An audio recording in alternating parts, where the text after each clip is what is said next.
everybody, Vigo'sShadow here, and today is a very important day because we just got the new update. And this update contains 2 Shadow Festival units. Yeah, you got a little sneak peek of that, but here's what it is, right? We have a Revival banner, Moonlit Path, Rose, and First White Shadow Alpha, the new Shadow Festival units. So I'll be going over those 2 for sure, but I'm definitely going to cover the rest of the update real quick. And what we have here is a banner trap, some paid packs, and that's the rest of it right there. And then we have this 1.5 anniversary countdown login bonus. So keep in mind that the login bonus is it's just burgers here. I'll pull up the image right here. This is what you get for the login bonus, but it's a countdown, so we're not at the 1.5 anniversary yet, so there's probably more rewards to come. So I think that's all that needs to be said there.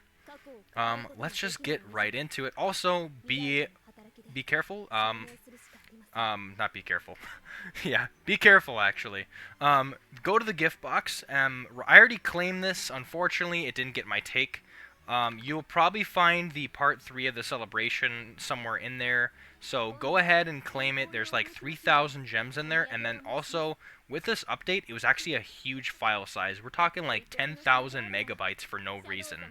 When like a new character drops or something like that, it's usually like 2,000, or sorry, like maybe 2,900 or like 3,000. I haven't even seen it hit like the 4,000 megabytes, but it was a very large update that took up a lot of megabytes, so they gave 1,000 gems in compensation, so you should be able to claim 4,000 gems, which actually got me to this pity right here, so that is nice at least. Anyway, let's go ahead and go right into it, right? So we had the summons here. We got First White Shadow Alpha and the Moonlit Path Rose. Both of these are going to be yellow attackers, so it's going to be very fun to compare and contrast them both for the Shadow Festival units.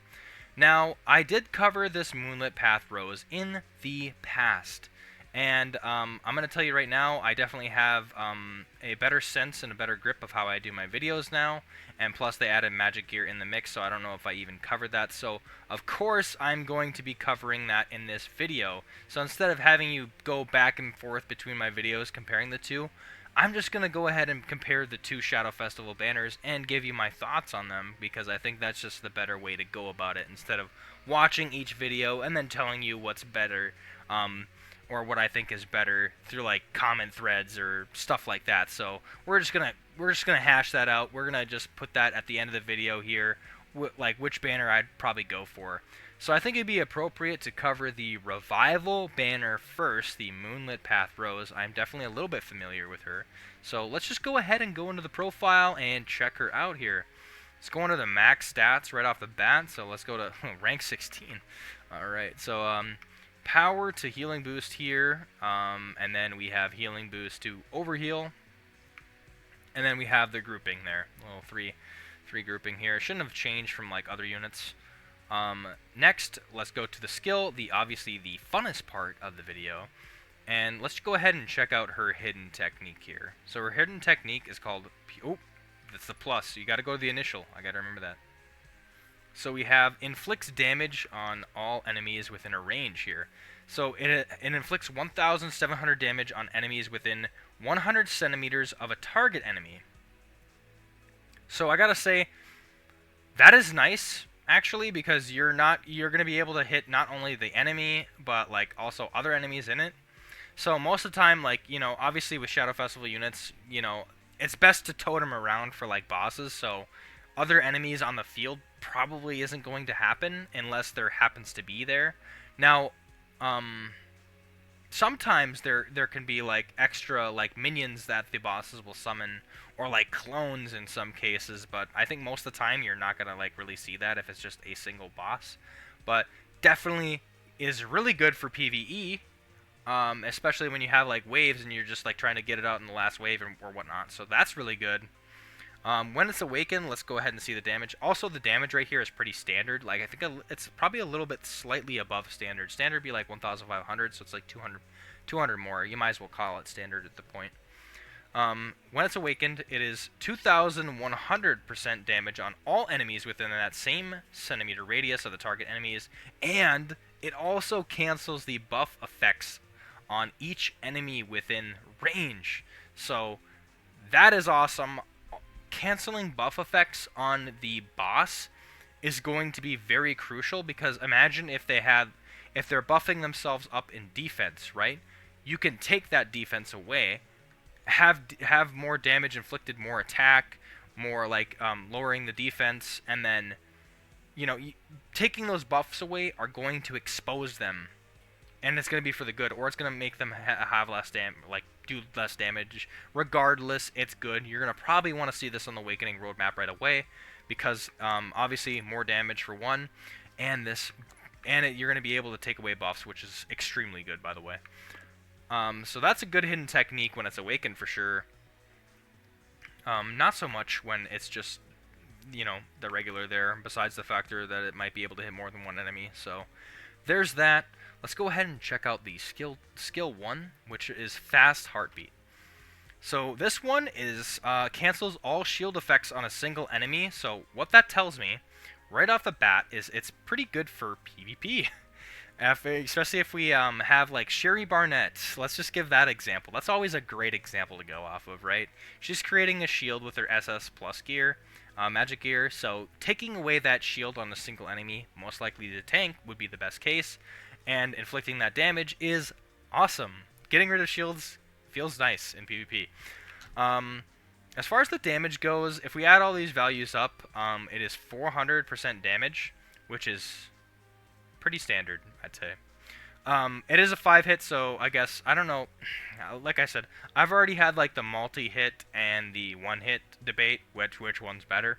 I always go back and forth on that, because, I mean, 5 more hits, 5 more chances for crit, 1 hit, if you hit that crit, best. I don't know. It's just where you want to have that lie. When it's awakened, though, it only increases the value by 100, so it goes from 400 to 500. Terrible. You do not want to see this on the awakened roadmap. Not terrible as a skill, terrible as an awakened, for sure. Now, let's go ahead and check out the skill 2, which looks like it's a passive. We have Flowering Dance, and what this one does is, it's looking promising. So you're raising your own attack by 30% for 15 seconds, and then you're further shielding yourself for 15 seconds as well. So that's actually nice, because it's like you're giving a little bit of a shield to yourself for insurance that you're going to be able to utilize that 30% attack. So I like that for like the PvP sense for sure, but raising your own attack is good for any sense, especially by 30%, so that's actually a decent value for sure. I love that. So this is a pretty good passive right off the bat. When it's awakened, we actually have a significant jump. We're going from 30% to 50%. Now that's pretty good. That's pretty good. And then we also have 50% more, so we're tacking a little bit more on that shield, so you can take a little bit more of a beating for 15 seconds. So that's nice too. Definitely, like, you're probably going to want to see that on the Awakening roadmap if you're going to be able to do 20% more attack if you're raising it. So that's pretty good.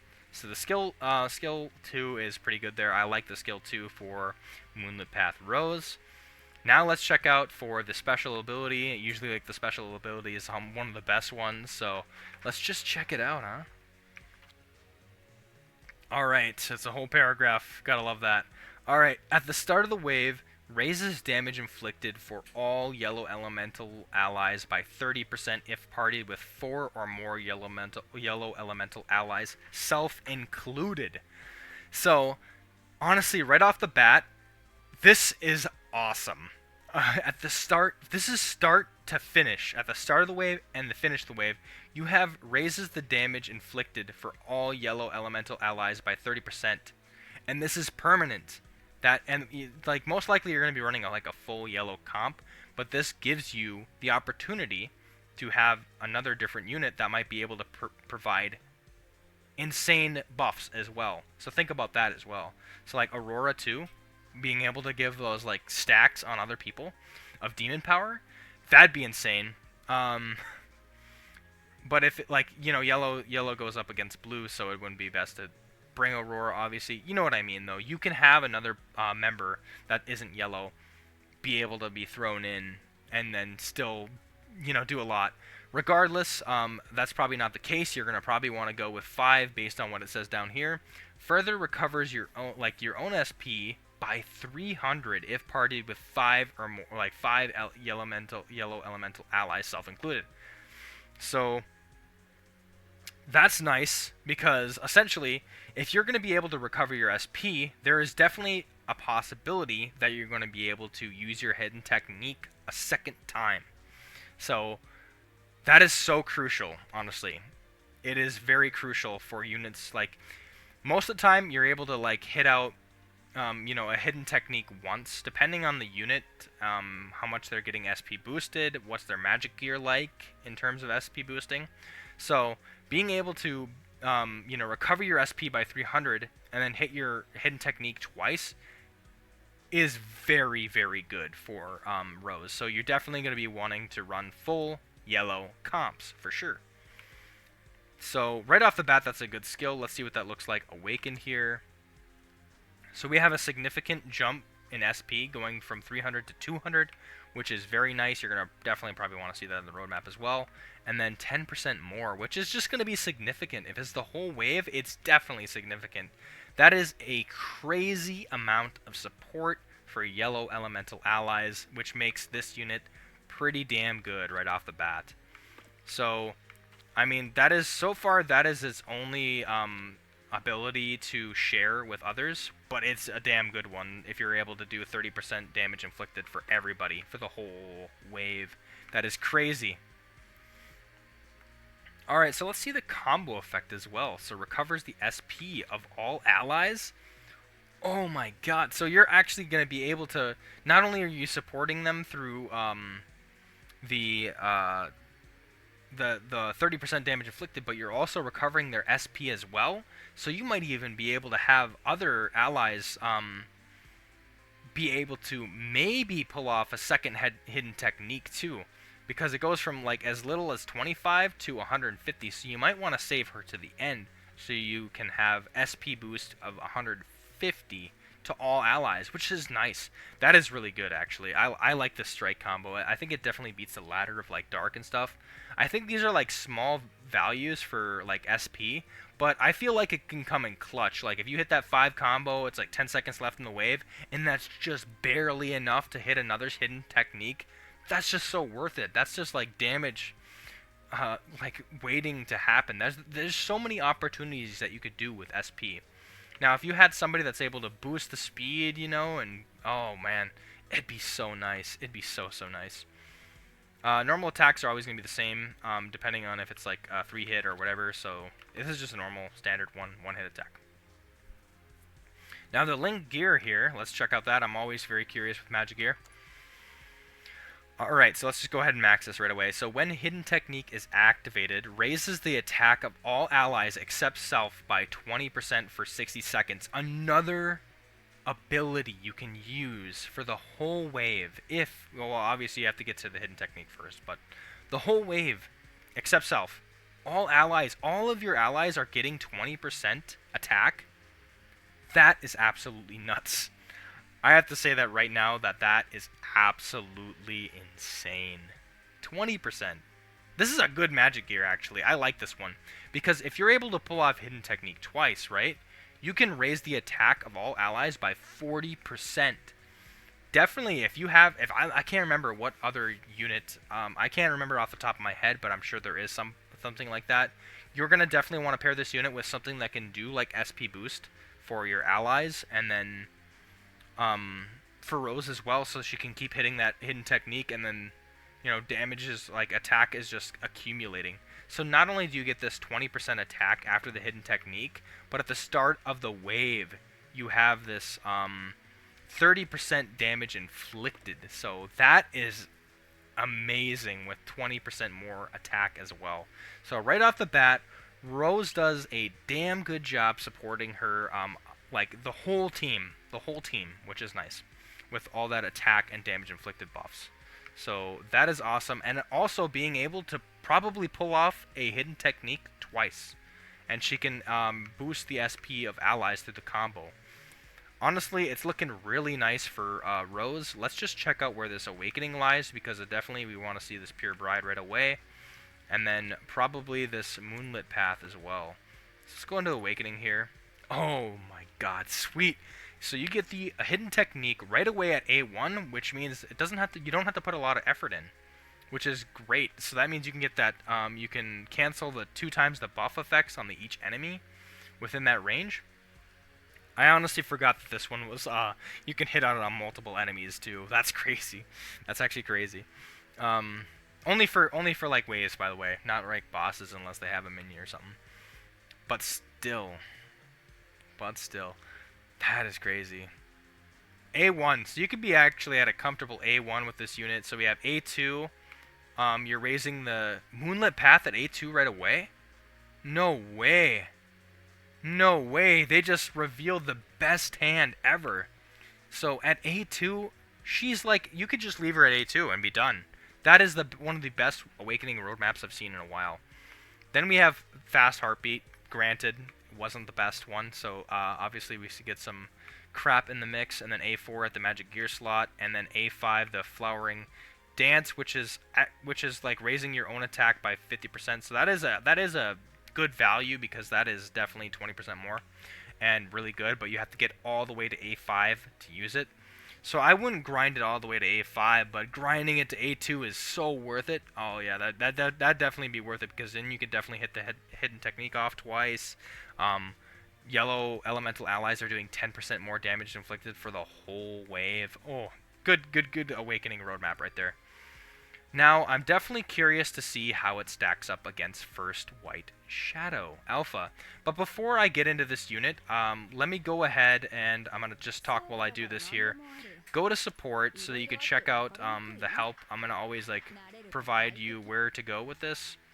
You go to battle, and then you go to status, and then scroll all the way down to realize that there is charge right here. This is the new effect that is now here. So with this one, is each stack raises the damage inflicted of the hidden technique by 10%, and the damage limit when hidden technique is activated by 10,000. So the more stacks you have, the more you're going to be able to obviously do more damage with damage inflicted. And then, okay, so it's only the hidden technique, by the way. You don't do damage inflicted throughout the whole round or anything like that. It's just the hidden technique. And then, which is good, because that means the hidden technique is going to hit hard. And then if you're able to go past the damage cap by 10,000 for each stack, so think of it this way, right? 10 stacks of charge is going to do 100,000 more damage past the cap. That is crazy. I don't think we have not seen a unit that can go past its cap. So seeing that kind of new status affliction is really cool to see, because we haven't got something. I mean, we've got some unique ones right there, like some gimmicky ones, but this is definitely less of a gimmick and more more of what seems like a staple now. So charge is going to be tied for first White Shadow Alpha. So I think we'll be getting into her next. But before I do that, essentially, yeah. So initially you can be at 99,000, 999. That's the damage cap, right? If you get 10 stacks, you can do double that. You know what I mean? So that's almost like hitting 2 hidden techniques. So think about it that way. That is crazy. And then of course when this is max, I mean, look at this. 300 damage limit. 300,000 and then going to 400,000. So that's crazy. So I think it's I think it's definitely better earlier on as far as that goes for stacks. If you have 10 stacks in the beginning, because then you could do double. It's like hitting a hidden technique twice, but obviously 10 stacks in the late game is going to be hitting the hidden technique once and then a third for 10 stacks. You know what I mean? You'd have to get 30 stacks to do double the amount of the damage limit. So I guess think of it that way as well. So if we're going with 10 stacks, I'm not sure how many stacks you can do, but yeah, let's just get right into it. Alright, so let's check out first White Shadow Alpha here. So we already went over the stats, I believe. Or wait, did we? Let's just go over it again here. This is power to healing boost. Healing boost to overheal. And then there's the grouping right there. Now, let's go to the skill. And we have, let's go to initial first. So we have Refract Ray. And what that does is 2,000 damage on a single enemy.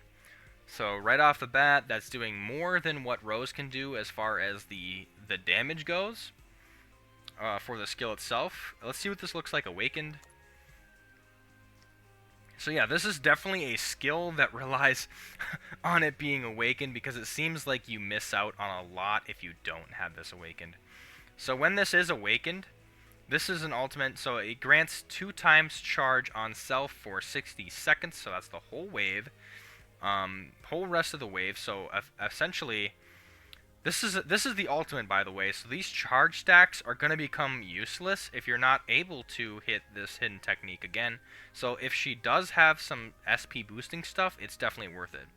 But also, you're going to further raise the speed by 20% for 22 seconds, so that might be helpful in terms of trying to get back up to snuff with SP boosting, because the higher your speed, the more you can SP boost, do more damage. Speed is just so good overall, so that is a very good stat boost for speed. Seems like a little bit more on the lower percentage for 20%, but still, speed is speed. And then we have 5,000 more damage on a single enemy, so this is actually doing a lot of damage. This is a high-end portion of damage for like Shadow Festival units, so that's very good. I feel like Victoria definitely like pretty much beats her by like just a couple hairs, but still pretty good right there. So I'm definitely curious to see if she has some SP boosting stuff to allow her to utilize this charge when she gets on awakening, or maybe she has charge with her other skills, which look like all passives. She's just full of passives. So I'm definitely curious here. So we got Prism Fall here, and this is raises your own attack by 20% for 22 seconds. So it does more, you get more seconds with this, so this, it's an additional 7 seconds compared to Rose, if we're comparing, right? So that's definitely, it's 10% less on the attack, by the way, as well, but you get a charge as well, and then you do the exact same amount of damage. So the only thing that's different here is that it does 10% less attack, it does 1 more charge, or it grants you a charge, which is able to do 10,000 past your limit, and then it's also 10% damage inflicted. So there's that. So that's 400 damage on that single enemy as well, too. So this isn't bad. Let's see what this looks like. Awakened, of course. So we got... Ooh, I do not like that. So it only jumps from 20 to 25% for raising your own attack. That is such a missed opportunity. But I think it's going to make up for it because of the further grants 2 times charge, so you get 20,000 past the cap, and you do 20% more damage inflicted. So it's going to heavily rely on you being able to achieve the hidden technique. And then it's going to inflict the same amount of damage if we're comparing the two. But that, oh, I wish there was more on the attack there, because it's definitely beaten by Rose's 50% own attack. And then plus Rose gets a shield instead, too. So yeah, let's just check this out here. So you get at least 1 stack of charge from that. Let's go to Perfect Lead, the skill 2/passive, because that's what it is. You're raising attack of all allies by 10% for 22 seconds. And then... So, I mean, that's good, but it's definitely lower than Rose, for sure, because I think she's able to do... she raises the attack of other attackers by... or the damage inflicted of other attackers by 30%, which is going to be doing more than this raising attack of all allies, depending on stats, I suppose. But it also further increases the attack by 10% for 22 seconds if it's an attacker. So it's only 20% more for the attackers and 10% more for the tank and then the support. So it's, I guess it's not bad. I'm not gonna downplay it, because 20% attack on the attackers is what you're gonna want to need. You're not gonna look for, you don't really need attack on the tank or the Rose or the healer unless you're running like Lambda Rose. That's what I was trying to get at here. It also grants a charge on self for 60 seconds, so we have two things that grant charge. The skill 1 and the skill 2 both grant charge, so that's 2 stacks right there. We're looking at 20% at least going into the hidden technique, and then also you're also raising your attack of the allies as well. So that's pretty good. Let's see what this looks like. Awakened. Ooh, so it really doesn't do anything besides raise the attack. So you get 30% attack on the attackers if this is awakened, which is up to par with the damage inflicted at the base level for Rose. So that kind of makes up for it, or like kind of beats it out in a little bit in a sense, sort of. And then you grant 2 charge, so you can get up to 4 charges if you have both these skills at awakened. So that gets it to 40% damage inflicted and 40,000 past the damage cap. Which honestly, if we're looking at that, 40,000 more damage past the damage cap isn't much. But if you get those stacks rolling, I feel like it can definitely do some wonders. Especially if, like, let's say you had 10 stacks. That's 100,000 more damage than the damage cap, which is significant. So actually, I think I'm downplaying a little bit more. Yeah, like 40,000 past the damage cap is pretty nice, actually. I'm very curious to see if she actually hits that. With a bunch of like stat boosting units, she can definitely hit that. Maybe if you had her like an Aurora that's giving her like a bunch of these like attack stats, like and boosting her in that way, and then maybe she hits a crit too. Yeah, she'll definitely be able to hit those numbers potentially.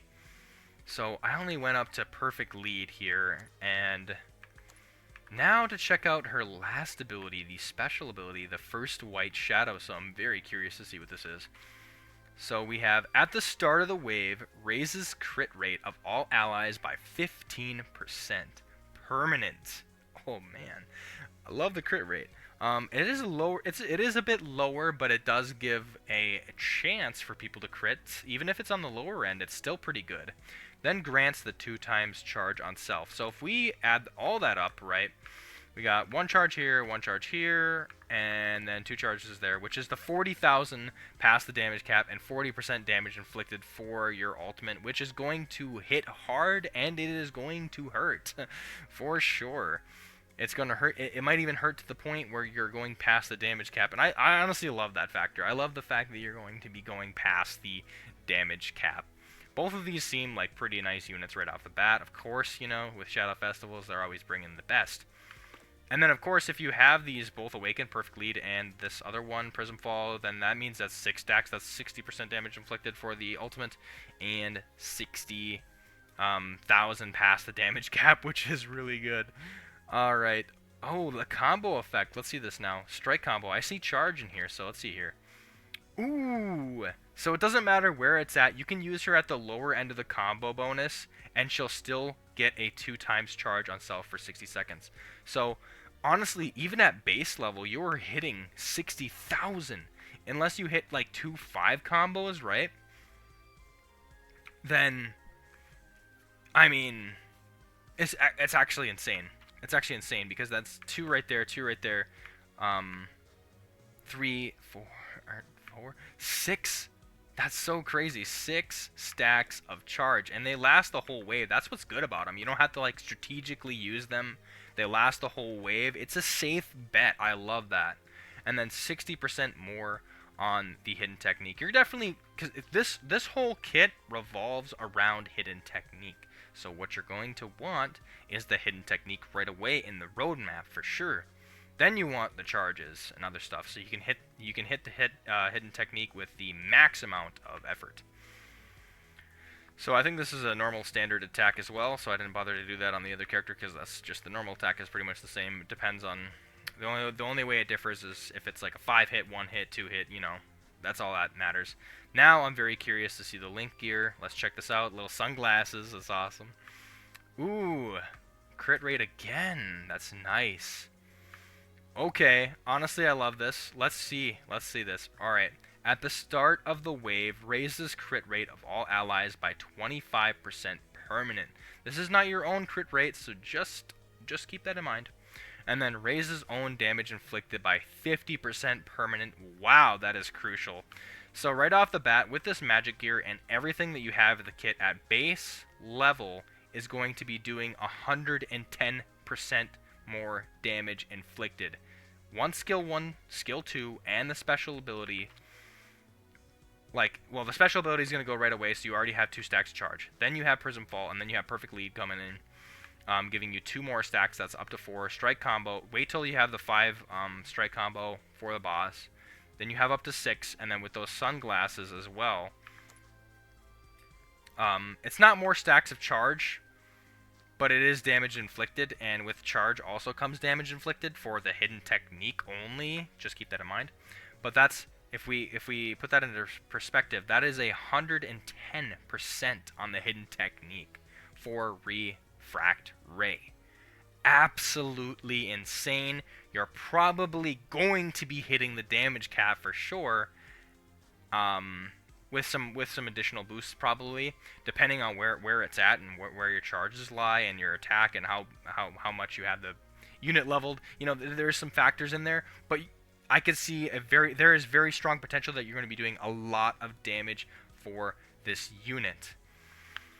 So honestly, it's a tough call between these two units, I would say. Let's see what the Awakening roadmap looks like here.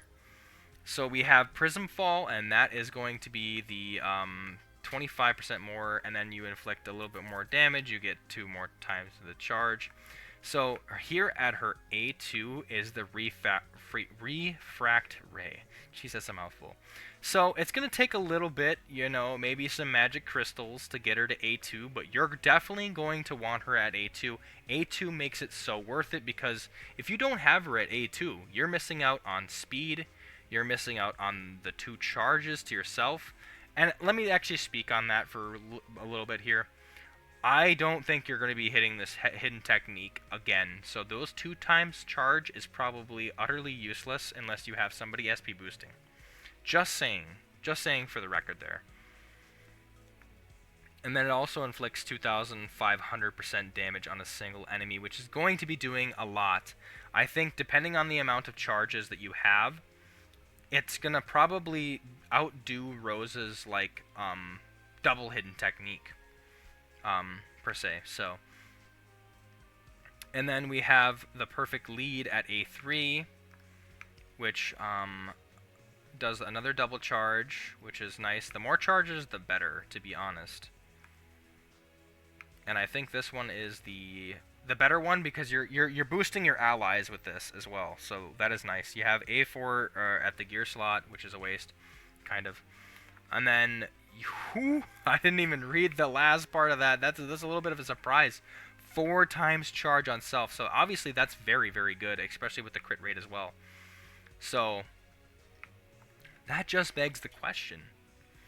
Should I pull for Moonlit Path Rose or First White Shadow Alpha? It's a very tough question, because here's the thing, the reality of it all. I think Moonlit Path Rose is definitely way better at boosting your allies. Yes, First White Shadow Alpha.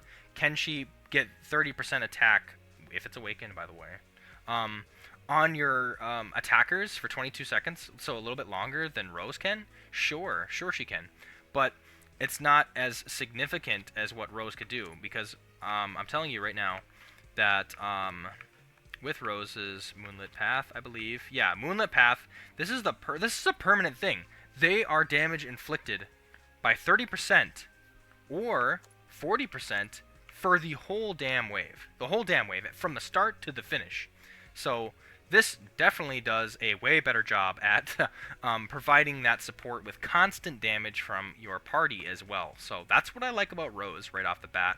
And then if we go to her magic gear as well, you're raising the attack. When the hidden technique is activated, you're raising the attack of all allies except self by 20%. Now if you're able to hit that twice, that is 40% attack of all allies. So yes, you're outdoing the amount of support that White first white Shadow Alpha is able to do. Now, let's talk about damage, right? Who does more damage? I think obvious winner goes to first white Shadow Alpha. She's able to do more damage with that insane amount of damage inflicted, and you're going to be doing damage past the cap. She is still supporting allies, though, so that's very important to note. So honestly, it's kind of like I guess I wouldn't say pick your poison, more like pick, like you have two. It's like you have two good drinks right in front of you, right? Two good drinks to choose from. Both taste great. It's just, you just got to pick the one you want. Which one sounds better to you? I've already went over all this stuff. I know I can make my assessments, but I'm telling you right now, both of these units are very, very good. Here's what I gotta say about that, though. With consulting with some other people, somebody who also plays the game quite often and knows quite a bit, their advice to me, and I can kind of agree on this one, is like Moonlit Path Rose would probably be the better option for beginners because of how much she's able to boost allies. So if we think about that potential, if there is another Shadow Festival unit down the line, or best case scenario, you get Moonlit Path Rose and you get first white Shadow Alpha. Both of them are a deadly duo. Wow, I mean, that would just be insane. Rose giving that boost to Alpha to then raise her, like, to then use all that, like, stat boost and then pull off, an ultimate that's able to go past the damage cap is absolutely insane. I think for the support value, and you're going to see this in a lot of units, and that's definitely why I have more favoritism, is like whichever attacker is able to to provide the most amount of support to other units makes it that much more valuable. So she's going to be a staple because she can support other yellow units down the line, making them more OP. It is just like bread and butter. And then she's able to do, like, yes, it's standard damage, but she's probably able to hit off a hidden technique at least twice, which is nuts. Hitting a second hidden technique is amazing. So that's why I kind of like the Moonlit Path Rose for that, because then imagine like okay, perfect case scenario, right? You're able to hit the damage cap with Rose, right? You're hitting the damage cap twice with two hidden techniques back to back if you're stat boosted enough. Whereas like with first white Shadow, you're hitting that very hard amount of damage and then going past the cap, but it's only one time. That's kind of where I stand in the mix. And then obviously I like the fact that Moonlit Path Rose is able to provide a better and more consistent support to the team from start to finish, from the start of the wave, 30% more damage inflicted to all allies. That is why I would choose Rose, Moonlit Path Rose. I'm definitely going to be summoning for this unit, probably during Armageddon. So Armageddon's coming tomorrow. I will be live streaming day 1, 2, and 3, so you might be able to catch me doing some pulls secretly for this Moonlit Path Rose as well. That being said, if you already have Moonlit Path Rose, I think it's a good option to go for first white Shadow Alpha so that you can pair the two together and it'd be a match made in heaven. So honestly, with whatever you're feeling with, whether it be first white Shadow anyway Alpha or going with the Moonlit Path Rose for that support to other units, is definitely up to your choice. Obviously there's room for debate in the comments if anybody wants to say anything else, but I leave you with all the information that I can give. Good luck on your pulls. Vigo, signing off.